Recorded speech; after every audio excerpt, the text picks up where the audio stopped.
3주 사이에 코스피가 3,000포인트 올랐다는 거, 지수 자체가 올랐다는 게 당연히 종목들이 많이 상승 모멘텀이 있다. 그러면 앞으로 3,000포인트에서 올해 연말에 2,000포인트가 될 거냐, 아니면 3,500포인트, 4,000포인트가 될 거냐, 확률적으로 따지면 저는 3,500과 4,000을 향해 갈 거다라고 보는 것이죠.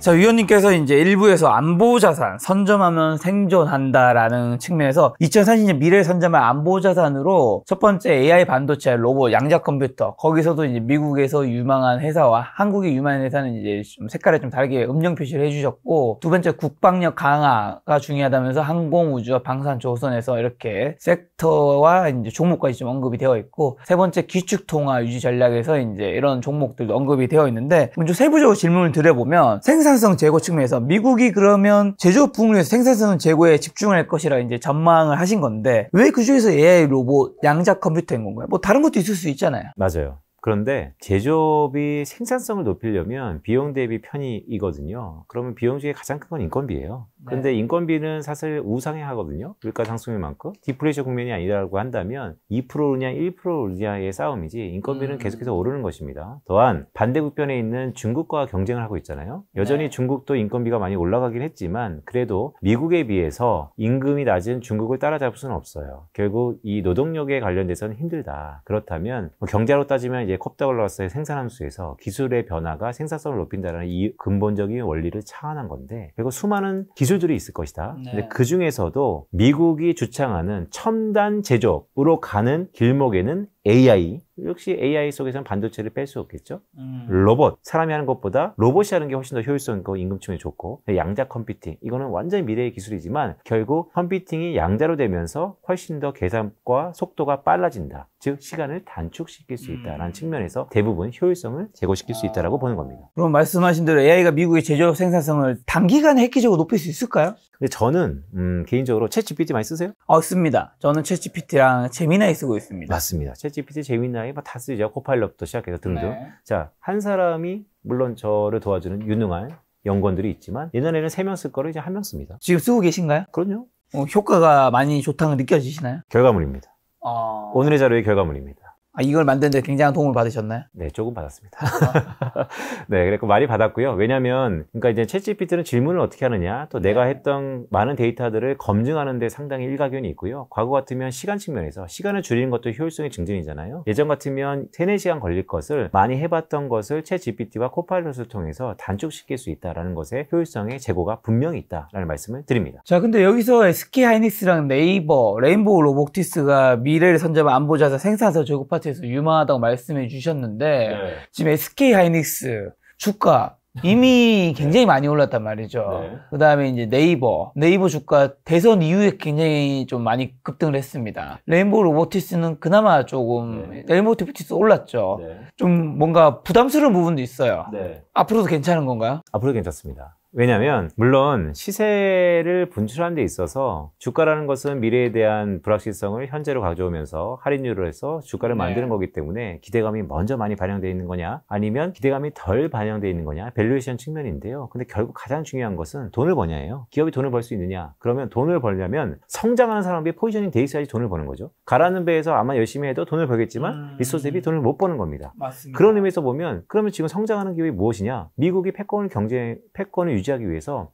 여기에 집중적으로 투자할 거다. 여기에 리스크는 차라리 미국이 자체적으로 생산하면 어떡하지라는 것이 오히려 더 부담인 것이지, 그 범주에 있으면 결국 동조화 현상으로 성장하는 산업에 패권국이 강화하는 기술을 갖고 있는 그 기업은 시간의 온도차가 있을 뿐 우상향 가능성이 높다라는 말씀을 드립니다. 한마디로 SK하이닉스, 네이버, 레인보우틱스 많이 올랐지만 지금 이 섹터가 앞으로 더 갈 거기 때문에 괜찮을 것이다. 그리고 각 섹터에 어떻게 보면 대장이죠. 근데 SK하이닉스 요즘 여의도에 제가 듣기로 삼성전자 없는 코스피 3000. 전자 없는 코스피. 네, 전자 이게 없는 3000. 거의 처음이라 들었는데 최초인 맞습니다. 건가요? 그렇죠. 왜냐하면 시가총이 큰 전자가 부진했음에도 불구하고 3,000피를 갔다는 것은 여타 기업들이 주도주 역할을 했다는 것이고, 그게 말씀드렸던 것처럼 조방원도 거기에 상당 부분 기여를 한 것이죠. 여기에 이제 두 가지 시각이 있습니다. 전자마저 돌아선다면 아니면 그래 이제 한국의 산업 구조와 패션이 완전히 바뀌었다. 뭐 전자는 좀 미안한 마음이지만 전자의 이런 행보에도 2, 3등, 4등, 5등이 잘 하고 있다. 전체적으로 상향 평준화됐다라고 보는 시각도 있습니다. 근데 이 전반적인 것이 저는 코리아 디스카운트 해소가 우리나라의 멀티플, 즉 밸류에이션을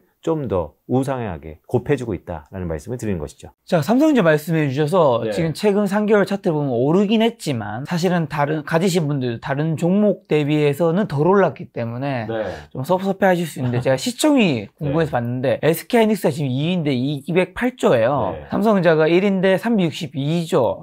차이가 예전보다는 좁아들었단 말이죠. 엄청 좁아졌죠. 네. SK하이닉스가 시총 1위를 할 수도 있나요? 나중에? 김 작가가 영원히 삼성전자가 너무 똑똑해졌어요. 차트 1위, 그러니까 영원히 삼성전자가 시총 1위를 한다는 그런 거 사실 없는 거잖아요. 몇 년 동안 1위를 하다 보니까 우리가 삼성전자 우리나라에 늘 시총 1위라 생각할 수 있지만 지금 안보자산이라는 생산성 재고에서 그중에 SK하이닉스가 거기 또 대장주라면 더 좋아지고 삼성전자는 그만큼 못 올라가면 시총 1위가 바뀌는 초유 1위. 이게 엄청나게 매서운 질문인데요, 사실은. 이렇게 말씀드릴게요. 지금 삼성전자가 지금 시각 오늘 기준으로 시총이 362조입니다. 363조라고 러프하게 말씀드리고 SK하이닉스가 우리나라 시총이 1위가 됐을 때 저는 그 시총이 360조를 넘으면서 1위가 될 것 같습니다. 어떤 얘기냐면 삼성전자가 250조로 내려가면서 SK하이닉스가 1위가 되는 게 아니고요. 같이 돈을 벌면서 SK하이닉스가 좀 더 탄력성 있게 돈을 벌어서 역전할 가능성은 여전히 열려있다. 그럼 SK하이닉스, 네이버, 레인보우, 로보틱스 이 기업들이 글로벌 경쟁에서 살아남기 위해서 가장 필요한 건 뭐죠? 이제는 경쟁 싸움이고요. 그렇죠. 계속해서 소버린 AI라는 게 우리 이재명 정부의 뭐 엄청나게 드라이브 걸고 있는 건데 간단히 얘기해서 신토불이죠. 우리만의 AI 언어를 개발하자라는 것입니다. 전 세계를 대상으로 우리만의 독자적인 기술력을 확보할 수 있는 게 가장 큰 부분이고요. 두 번째는 오늘 키다리 전략과 네이버 전략 말씀드렸잖아요. 지금은 키다리 전략의 전폭적인 서포트를 받고 있죠. 그런데 세상에서 가장 믿을 사람이 없는 게 미국이죠. 신뢰 외교 속에서 어느 순간 사우디의 경우를 봤더라도 이 기업들에 대체될 만한 미국 기업이 나타난다면 오히려 지금의 키다리 전략이 그림자 전략으로 전환될 수 있다. 그래서 그러면 어떻게 해야 되는가? 결국 그들이 넘볼 수 없는 독자적인 기술을 개발할 수밖에 없다. 그럼 독자적인 개발을 기술하는 걸 우리는 주식투자 관점에서 뭘 보면 알 수 있냐? 그것은 기업의 투자가 돈이 그 방향으로 계속해서 가고 있는지만 확인하면 된다라는 말씀도 드립니다. 키다리 전략과 그림자 전략은 아까 말씀하신 요 장표예요, 말이죠. 맞습니다. 네. 자, 2030년 미래에 선점할 안보자산 국방력 강화가 이제 두 번째인데 미국이 국방력 강화를 위해 한국과 같은 우방국가 협력을 강화할 것이라고 했는데 구체적으로 어떤 분야에서 협력을 예상하고 그리고 그게 왜 한국이죠? 이거 진짜 매우 중요한 질문인데요. 국방은요. 첨단 안보와 중요한 정보들이 다 내재돼 있죠. 그렇죠. 그러면 철저히 미국 입장에 생각을 해볼까요? 이건 우방국한테 할 수밖에 없어요. 뭐 당연히 적대국한테 할 수는 없죠. 그렇죠. 그게 답입니다. 결국 미국의 우방국 중에서 전 세계에서 가장 조선업의 1, 2위를 다투는 게 중국하고 한국입니다. 그러면 적대국한테 줄 수 없는 거죠? 그렇죠. 당연히 우리의 기회다. 그리고 기후변화 때문에 멀지 않는 항구 가 전차 남하고 있는데 전 세계 모든 항구의 80% 이상이 중국이 점령하고 있다. 그럼 그거를 깰 수 있는 거는 역시 우방국? 그게 우리 조방원의 주도주의 가장 큰 컨셉이었죠. 저는 이게 우주로 넘어갈 것이다 라고 보고 있고요. 우주는 더 첨단이죠. 일론 머스크가 어떻게 플레이를 하느냐에 따라 좀 다르죠. 트럼프와의 약간의 조율이 좀 필요했었지만 결국 이 모든 걸 봤을 때 국방력, 우리보다 기술 뛰어나거나 우리보다 효율적인 국가나 산업들이 있습니다. 하지만 국방력이라는 것은 최첨단 안보와 그 국가의 사활이 걸려있는 거기 때문에 저는 우방국으로 기울일 수밖에 없다라는 말씀드리고 지금 나토 회의 이후에 지금 이 시간에도 열리고 있었죠. GDP의 5%까지 자주국방을 넓혀라 라고 미국이 천명하고 있죠. 그럼 이제 전 세계가 자주국방을 할 것입니다. 그렇다면 미국 입장에서는 그래 유럽 너 네 스스로 국방력 늘려. 그런데 록히드 마틴 사는 것도 아니고 우리 걸 많이 사지만 그렇다고 중국 거 사지 말고 한국 거를 사라 라고 얘기할 수 있는 것이죠. 그래서 전반적으로 뭐 LIG 넥스원, 풍산 등등이 요즘에 시세가 좋지 않습니까? 다 그런 것에 연장선상에 있다라는 말씀도 드립니다. 최근에 K방송의 수출 성과가 놀라운데 이러한 성과가 미국의 글로벌 전략 안에서 그럼 가지는 의미가 있을까요? 말씀드렸던 것처럼 미국이 과거에는 야경 경찰로서 자기가 다 하겠다. A부터 Z까지. 그렇기 때문에 수많은 지출이 있었고 또 논외지만 미국이 지금 가장 허덕이는 것 중에 하나 기초통화의 디지털화도 결국에는 이 부채의 문제의 해결이거든요. 그렇다면 계속해서 지금처럼 빚을 져가면서 전 세계를 서포트할 것이냐? 저는 그 트렌드가 트럼프의 집권 이후에 바뀌었다고 봅니다. 그럼에도 불구하고 미국이 영향력을 벌치려면 우방국이 같이 경찰 역할을 해야 되는 것이죠. 그런 의미에서 저는 말씀드렸던 것처럼 미국의 국방력 패권을 지키기 위해서 중국이 아닌 한국을 선택할 수밖에 없다라고 보는 것이죠. 지금 이게 국가별 방위 관련 기업 매출액 2023년 기준인데 네. 이게 순위별로 이렇게 해놓으신 건가요? 맞습니다. 1, 2, 3, 4, 5, 6, 7 한국이 8위 정도 되는 거예요? 꽤 높죠, 그래도? 꽤 높은 거죠? 맞습니다. 이게 2023년 자료잖아요. 맞습니다. 4년에는 네. 이거보다 더 올라온 걸로 잡힐까요? 아직까지 데이터가 이게 가장 최신 데이터입니다. 근데 네. 말씀드렸던 것처럼 좀 더 올라갔을 거고, 근데 국방에 관련된 수주는 1년 단위보다 2, 3년, 5년 단위니까 러프하게 보면 2030년도에는 많은 부분이 올라갈 거다라고 저는 보고 있습니다. 너무 정확한 지적인데, 주가는 지금의 데이터를 미래 누가 보더라도 K방산의 수주가 좋기 때문에 이게 실제로 실적이 찍히고 우리가 확인할 때는 이미 주가는 많이 올라갔을 거다. 총 매출 대비 비중은 네. 뭐예요 정확히? 저는 매출 대비해서 전체 매출에서 차지하는 비율이 47%는 알았는데 밑에 25, 68%는 그건 아닌가? 그 국가의 그 총 매출에서 방위 관련 매출의 비중을 말씀드리는 겁니다. 미국의 전체 총 매출 중에서 방위비가 47% 차지한다고요? 미국의 방위 관련, 군사 관련된 것 중에서 네. 요 기업이 미국의 방위도 여러 가지가 있죠. 아. 그 중에서 요 방위 관련 산업만 한 절반 정도 하고 있다. 네. 라고 보시면 좋을 것 같습니다. 이스라엘 같은 경우는 거의 국방비의 방위 가격이 90% 이상이다라고 보시면 좋을 것 같습니다. 자, 그러면 항공우주, 방산, 조선업종을 국방력 강화의 핵심으로 꼽았는데 이 세 산업이 함께 성장해야 하는 이유도 있는 건가요? 함께 성장해야만 미국이 패권을 지킬 가능성이 높다. 하나도 빠뜨리면 안 되는 거예요? 저는 동시다발적으로 움직일 거라고 보고 있고요. 실제 네. 그러고 있습니다. 왜냐하면 트럼프 정부가 오면서 기본적으로 우주 산업에 계속해서 투자하고 있고요. 또한 최근에 들어서 지니어스 액트법이라는 것도 과거 하원에서 스테이블 액트라는 법안이 있었어요. 그럼에도 불구하고 새로 달러 베이스의 법정화폐, 즉 담보를 국채로 치환하면서 통과시켰다는 것은 무엇을 의미하냐? 결국 이 세 가지가 동시다발적으로 움직여야지 미국의 패권이 도전자인 중국을 드라마틱하게 억누를 수 있다고 보는 것이죠. 자, 미국이 그리고 과거 스타워즈 골든돔 프로젝트를 추진하는데 우주를 새로운 안보 영역으로 보고 있는데 일단은 과거 스타워즈랑 지금 골든돔 프로젝트가 뭔지 좀 간략하게 말씀해 주시고 우주 산업의 패권은 그럼 어떻게 흘러갈까요? 네, 왼쪽 차트 보시면 이데올로기 스타워즈 프로젝트 도널드 레이건 대통령이 당시 소련이죠. 지금의 패권 경쟁. 당시 소련과의 패권 경쟁에서 군사력이 가장 극대화하게 경쟁의 중심이 있었을 때 누가 먼저 달에 가느냐부터 시작해서 누가 먼저 우주를 점령하느냐 이게 상당히 아젠다의 프로젝트였고요. 1980년대 미소 냉전 시대에 가장 중요했던 프로젝트. 그러니까 미국의 국방 방위를 전 세계로 넓히면서 우주까지 갈 때 경쟁국이었던 소련을 어떻게 제압할 수 있느냐. 미국이 상당 부분 투자를 많이 했고 여기에 연장선상에서 지금 미국 그러면 로키드 마틴이 탄생했던 배경 중에 하나이기도 합니다. 골든돔 명칭이 좀 다른데요. 이제는 중국입니다. 경제 카운터 파티였다. 옛날의 동지가 지금이 적이 됐던 중국을 근본적으로 우주방위 프로젝트로서 미국이 골든돔 프로젝트 트럼프 대통령이 하고 있고 이것은 미국과 중국과 러시아의 합작을 우리가 어떻게 억누를 수 있느냐. 결국 미국이 우주를 강력하게 드라이브 걸 수밖에 없는 현상이다라고 말씀드리는 것이죠. 자, 여기서도 이제 하나에어로스페이스와 LIG 넥소, 하나오션, HD 한국조선해양, HD 현대미포 좋다고 말씀해 주셨는데 그래서 차트를 보면 하나에어로스페이스는 뭔가 많이 올랐지만 고점 찍었나 싶은 느낌이 좀 들고요. LIG 넥손도 뭔가 많이 올랐죠 이미. 근데 고점 찍고 내려가나 싶은 생각도 들고 그 다음에 방산 너무 많이 올랐죠. 현대미포 마찬가지입니다. 하나오션 마찬가지입니다. 많은 분들이 부담스럽다. 일단 지금 가격이 두 가지 말씀드릴게요. 첫 번째, 이 페이퍼를 6월 2일 날 썼습니다. 6월 2일 날부터 드라마틱하게 했다는 말씀드리고 두 번째는 보통 지금 항공우주 국방이거든요. 최근에 가장 전 세계를 뒤흔들었던 이슈 중에 하나가 중동 이스라엘 전쟁입니다. 최근 이스라엘 전쟁이 어저께 뉴스로 휴전, 종전. 그래서 단기간의 기대감이 희석되는 공간인데 저는 이럴 때 조정될수록 더 기회다라는 말씀을 드립니다. 왜냐하면 기본적인 큰 아젠다와 트렌드는 바뀌지 않았다. 중동 이슈 때문에 급등락했었던 게 분명히 있었고 하지만 최근에 휴전됐다고 다시 한번 내려가고 있지만 이 앞에 이 큰 카테고라이즈에서 트렌드는 바뀌지 않았다라는 말씀을 드립니다. 그럼 조선은요? 조선 마찬가지입니다.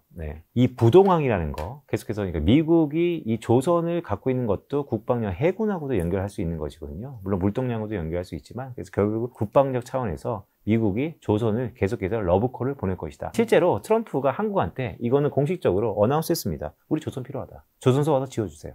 자, 하나에어로스페이스 이제 말씀해 주셔서 지금 더 오른다고 말씀해 주셨는데 근데 하나에어로스페이스가 시총이 벌써 거의 1위, 2위, 3위, 4위, 5위, 6위, 7위, 8위, 9위, 10위예요. 여기서 조금만 더 오르면 사실은 몇 퍼센트만 올라도 이미 많으니까 네. 여기 5위까지도 갈 수 있단 말이죠. 네. 그러면 더 올라가기에는 네. 그러니까 저는 하나에어스페이스가 더 오를 수 있다고 생각은 하지만 네. 시총적인 측면에서 네.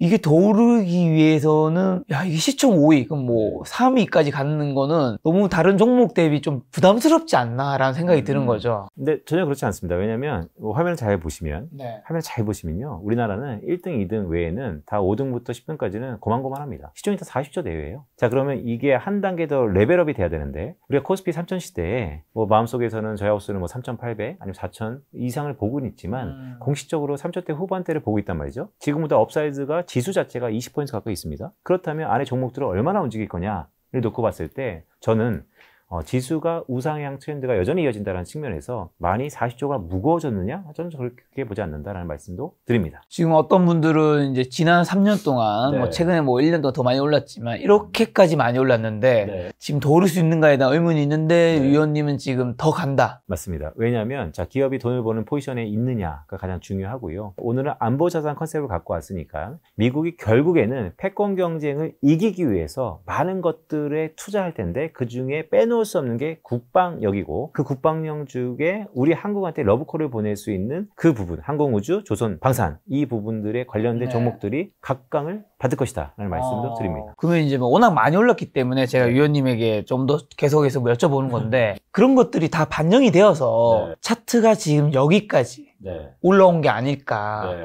왜냐면 미래에 대한 희망을 주가는 미리 땡겨 오긴 하잖아요. 어떻게 그런 부분 좀 어떻게 생각하시나요? 너무 좋은 질문이죠. 근데 제가 4월 28일 날 다시 7년 만에 친정 증권사를 복귀했거든요. 네, 하나증권으로 가셨죠. 네. 그때도 조선방사는 뜨거웠어요. 맞아요. 투자 전에도 맞아요. 여전히 뜨겁고요. 네. 그래서 저는 이런 말씀 드립니다. 정말 정말로 1년 동안 사실 계속 뜨거웠죠. 맞습니다. 많은 고민을 한 다음에 이런 말씀 드리는데요. 뭐 꼭 시청자분들한테 한 얘기는 아닙니다. 제 스스로 하는 얘기인데 자 아마추어는 걱정이 많고 프로는 꿈을 꾼다. 네, 그런 의미에서 주식은 꿈을 먹고 산다라는 의미에서 여전히 상승 모멘텀 우상향 존재한다라고 보고 있습니다. 자, 세 번째가 2030년 미래의 선점한 안보자산 기축통화인데 그럼 미국이 달러 패권을 유지하기에 디지털 생태계를 구축할 것이라는 전망이 흥미로운데 암호화폐가 달러의 지위를 위협하는 상황이 발생할 수도 있는 거 아닌가요?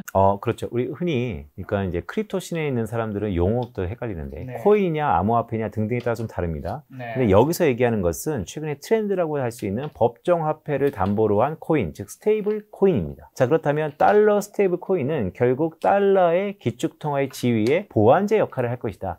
대체제가 아니다라는 개인적인 생각을 갖고 있고요. 따라서 결국에는 더 근본에는 미국의 부채를 줄이기 위해서 부채 유동화, 부채의 민간 영역의 유동화가 스테이블 코인의 핵심이지만 드러나는 것은 법정 화폐인 달러의 지위를 어느 정도 확보하기 위한 스테이블 코인은 보완제다. 라는 말씀도 드립니다. 근데 스테이블 코인이 그렇게 뜨거운데 네. 요즘 비트코인은 그럼 왜 그렇게 네. 잠잠한 거예요? 이게 다른 건가요? 스테이블 코인의 범주 속에서 담보 자산으로 비트코인이 될 수 있죠. 제가 스테이블 코인에 대해서 간단히 정의를 말씀드리면 우리 비트코인, 물론 크립토 씬에 있는 사람들은 그렇게 보지 않지만 전통 자산에 있는 사람들이 암호화폐, 즉 비트코인을 네. 봤을 때 가장 따라오는 게 본질적 가치, 내재 가치가 없다예요. 이런 의구심에서 자유롭지 않죠. 그것을 보완하는 게 스테이블 코인입니다. 어떻게? 담보를 위해서. 그 담보가 준비자산이 있는데요. 한국은 그것을 환급금이라도 얘기하고요. 준비자산이 달러냐, 아니면 미국 국채냐, 아니면 금이냐, 암호화폐냐에 따라서 스테이블코인의 종류가 다르고요. 그런 의미에서 보면 저는 왜 비트코인만 이렇게 좀 동떨어지냐라고 보면 스테이블코인과 비트코인의 큰 범주가 좀 다르다라는 말씀드리고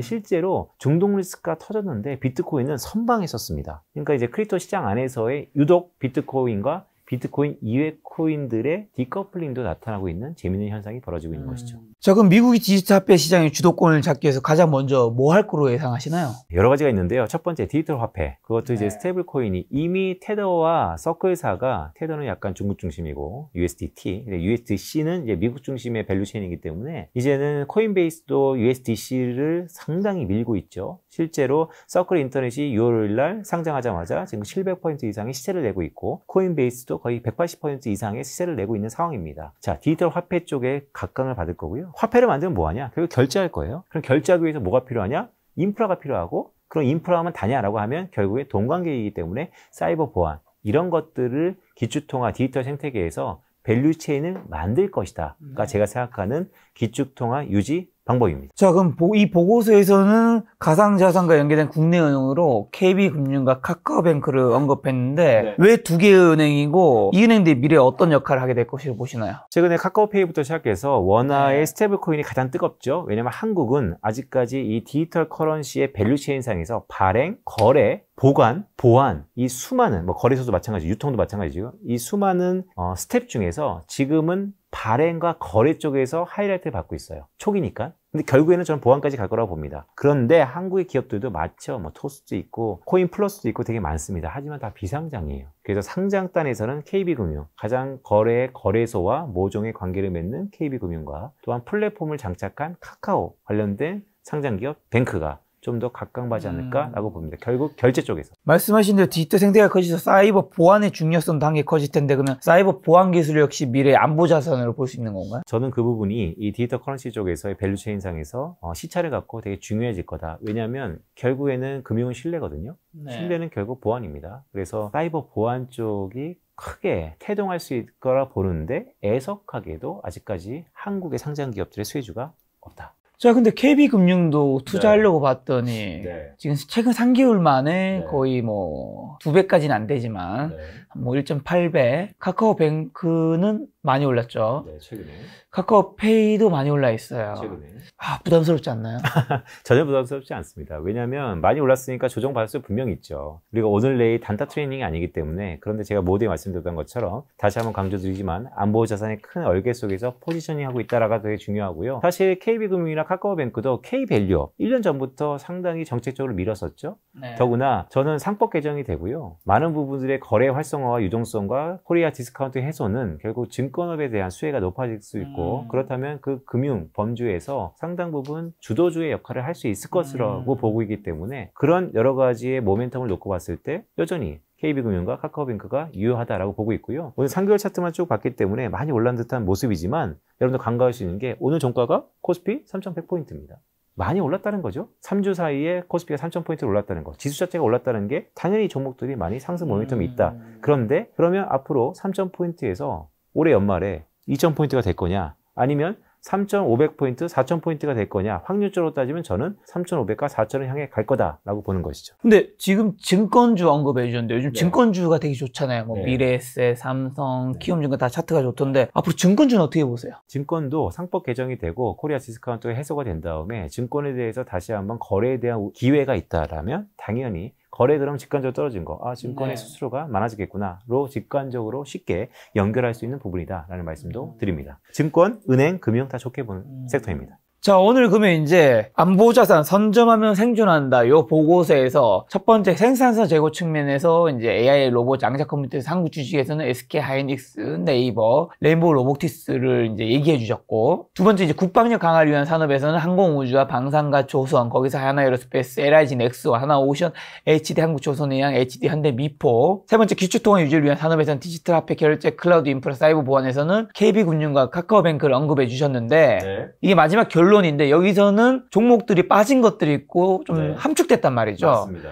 이게 더 주도주라는 건가요? 맞습니다. 그러니까 주도주라기보다는 앞에 말씀드렸던 생산성 제고도 분야가 AI, 로봇, 양자 컴퓨팅으로 구분할 수 있고요. 국방력도 항공우주, 조선방산, 국방력도 기존도 마찬가지지 않습니까? 그래도 그 안에 정말로 서머라이제이션, 그 안에만 압축적으로 간다라고 한다면 글로벌리 이런 포트폴리오를 제가 제시해 드린 거고요. 그냥 그 안에서도 좋은 거를 이렇게 제시해 드린 거고 그 안에서 한국의 기업들은 이렇게 음양 처리되어 있다라는 말씀을 드린 겁니다. 그럼 이제 미국 주식도 언급이 있는데 이런 상황에서 미국 주식을 사는 것 한국 주식 사는 거 어디가 나은지도 여쭤보고 싶고 플러스로 한국 증시 탈출은 이제 국장은 탈출은 지능순이란 말이 있었잖아요.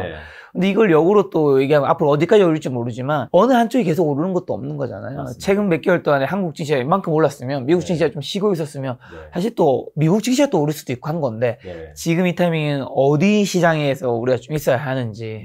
일단 첫 번째 주식이 좋아 보입니다. 매크로 유동성 환경이 주식을 우호적으로 만들고 있습니다. 두 번째, 미국이냐 한국이냐를 놓고 봤을 때 지금 이 순간에는 미국보다는 한국이 좀 더 상승 모멘텀이 커 보입니다. 말씀드렸던 것처럼 서학게임이 천조 나가 있는데 그중에 10%만 회귀한다 그래도 상당 부분 있고요. 또한 한국이 정책적 드라이브가 되게 강합니다. 모두 다시 한번 강조드립니다. 미국 주식, 한국 주식 다 좋을 겁니다. 하지만 누가 더 좋을 거냐 누가 더 상승 회복 탄력성이 클 거냐라고 보면 저는 한국 주식이 좀 더 클 거다라고 보고 있고, 거기에 연장선상에서 제가 갖고 있었던 이코노미스트로서의 달러 베이스의 전망을 놓고 보더라도 앞으로 트럼프 시대에 앞으로 후반까지는 약달러 압력이 좀 더 강할 것 같다. 즉 원화는 강할 것 같다. 원화 자산이 전반적으로 강할 것 같다라는 말씀도 드립니다. 자, 근데 미중 패권 경쟁 속에서 한국이 좀 겪을 수 있는 가장 현실적인 위기는 뭘까요, 그러면? 네, 이거는 블랙스완인데요. 고래 싸움에, 그러니까 미국과 중국의 패권국 싸움에 항상 주변국이 등 터졌습니다. 18세기 초, 19세기, 20세기, 20세기 후반 현재까지도요. 경쟁국들 간의 패권의 수많은 꼭 전쟁이라는 것이 나타났었고요. 그게 더 웃긴 거는요. 패권국 안에서는 나타나지 않고 히다리 전략과 그림자 전략을 보였었던 그 근방 지역에서 나타났다는 것이죠. 최근에 중동이 왜 이렇게 시끄럽습니까? 거기에 연장선이고, 그렇다면 지금 미국판의 밸류체인, 중국판의 밸류체인 상에서 가장 교집합은 우리 동남아시아 지역에 있는 한국과 대만과 일본이라는 것이죠. 자, 여기에 지정학적 리스크도 동반 고조되고 있다는 거예요. 역사적으로 보면 언젠지 모르겠으나 항상 패권국 싸움에서 지도국가에서 싸우는 게 아니고 그 주변 히다리 전략과 그림자 전략의 수혜를 받던 국가에 대해서 항상 지정학적 리스크도 터지더라라는 말씀도 과거 패권 규칙이 말씀하신 그럼 주변국은 구조적 희생을 반복했는데 네. 한국이 이런 비극 역사를 피하기 위해서 뭘 준비해야 되는 건가? 여전히 자주국방 플러스 우리의 밸류체인상에서 현재 미국이 될 수 있는 미국의 밸류체인상에서 포지셔닝하는 기업들을 많이 만들자. 그렇다면 여전히 그림자 전략보다는 히다리 전략에 좀 더 기간이 많을 것이다, 길 것이다 라는 말씀을 드리는 것이죠. 그럼 패권이라는 게 결국에는 미국과 중국인데 어느 한편에 서는 것이 아닌 우리만의 생존 전략을 만든다면 어떤 게 최선의 시나리오일까요? 트럼프의 저서 중에 거래 기술이 있습니다. 거래 기술 중에 크게 하나, 판을 키워라, 또 우리가 언론을 이용해라 등등이 놓고 보면 또 가진 게 있어야 그들과의 네고시에이션, 협상이 이루어졌다라는 것을 놓고 봤을 때 오늘 안보자산 컨셉 말씀드렸죠. 미국이 가장 필요한 게 무엇이냐, 우리가 갖고 있는 게 무엇이냐, 거기에 답이 있다라는 말씀도 드립니다. 자, 그럼 보고서에서 언급된 생산성 제고, 국방력 강화, 기축통화 유지, 요거 왜 개인적으로 또 주목하고 있는 미래 안보자산 후보는 뭐가 있고, 플러스로 우리가 제일 초반에 말씀해 주셨지만 올해 상반기 주도 섹터가 조방원, 조선방산 원전인데 여기에 원전은 안 들어간다고 보면 되는 건가요? 저는 원전에 대해서는 두 가지 시각이 있는데요. 차세대 에너지원으로서 원전이 이전보다는 확실히 각광받을 것 같습니다. 그런데 안보자산만큼 우리 안보자산이 그 어떤 희생을 치러서라도 원전보다는 아직까지는 뭐 미래에는 될 수 있겠죠. 지금은 좀 더 대체제가 있지 않을까라는 개인적인 생각을 갖고 있고요. 안보자산 또 뭐가 될까? 세상이 많이 변하죠. 계속 고민했었는데 그 중에 하나가 혹시 먹고 사는 거? 농업 문제? 또 우리의 안보자산 중에 하나가 되지 않을까. 물론 최첨단 바이오와 최첨단 농업이겠죠. 그런 얘기도, 그런 생각도 조심스럽게 하고 있었다라는 말씀을 드립니다. 그럼 마지막 결론으로 지금 현금 한 5천만 원 있는 분이라면 어디 어떻게, 지금 오늘 이제 중요한 것들 말씀해 주셨는데 중요한 안보자산 어디 어떻게 투자하면 좋을까요? 첫 번째, 김작가TV 꽤 오래 출연했죠? 뭐 한 5년 됐나요? 한 3년 정도 됐을 한 겁니다. 3년 됐네요. 네. 주식 사라 라는 말씀을 드립니다. 5천만 원 있다면 지금은 주식을 살 때다. 그 중에서도 한국 주식을 사라. 미국 주식이냐 한국 주식이냐를 놓고 봤을 때 한국 주식에 좀 더 기회가 온 것 같다라는 말씀들 드립니다. 생산성 제고, 국방력 강화, 기축통화도 좋은데요. 첫 번째, 안보자산 컨셉으로 말씀드렸던 생산성 제고, 국방력 강화, 기축통화에 관련된 종목들 여전히 유망해 보이고요. 그런데 더 재미있는 건요, 제가 모두에 말씀드렸죠. 이재명 시대의 가장 큰 테마와 유망 업종이 뭡니까? 저는 코스피라고 말씀드린 적도 있죠. 지금보다 3,800포인트 더 넘어서 그 언젠가 앞자리수가 바뀐다면 지수 자체의 상승 모멘텀이 40포인트, 50포인트 열려있다는 것도 되게 중요하다는 말씀도 드립니다. 지금 한국 주식을 놓치지 말라는 거네요. 맞습니다. 자, 오랜만에 나오셨는데 저희 시청자분들에게 마지막 투자 조언 한마디만 이제 주고 개인적으로 주고 가신다면요. 지금은 주식을 사야 될 때라는 말씀을 드리고요. 한국 주식이 좋아 보여서요. 뭐 다른 사람마다 많은 의사결정을 하는데요. 저는 제 직업을 바꿨습니다. 포지셔닝 했습니다. 이코노미스트에서 주식이 좋을 것 같아서 국내 주식 시황으로 전환됐다라는 말씀도 조심스럽게 드립니다. 알겠습니다. 다음번에 또 위원님과 함께하는 좋은 시간 한번 가져보도록 하겠습니다. 오랜만에 손님은